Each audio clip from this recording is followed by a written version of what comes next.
ओडिशा मो राज्य मो मातृभूमि किंतु कर्नाटक रहणी काल रे धीरे धीरे मु जानिबा को पाइली उभय राज्यर खाद्यपेय बहु सामंजस्य रही। ओडिशा पूर्व तटरे एवं कर्नाटक पश्चिम तटरे रहिले मध्य एवं दुई राज्यर खाद्यपेय प्रायतः सामान। एक जेमिति आमर दही पखाळ कंसा आउ सेठार कर्ड राइस प्राय सामान। द्वितीय आमर मांडिया जाऊ एवं सेठाकार रागी मुदे उभय मांडिया चूना एवं पानी रे प्रस्तुत होता है। सेठाकार लोक मैंने रागी मुदे को सांबर किंबा रसम सहित खाइबा को पसंद करती। मते मांडिया जाऊ दही आ गुड़ मिसाई खाइबा को भल लगे। आपण माने मांडिया जाऊ को केपरी खाइबा को पसंद करती मते जणाइबे।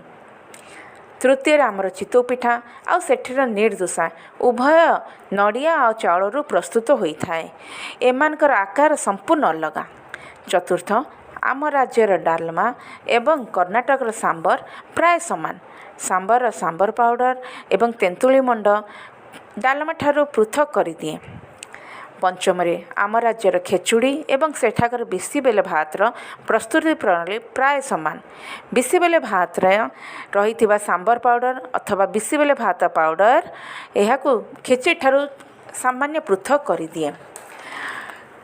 भारतर विभिन्न राज्य बहु सामंजस्य रही। आपण क्यों ओडिशा सहित क्यों राज्य सामंजस्य जानते मते जणाइबे।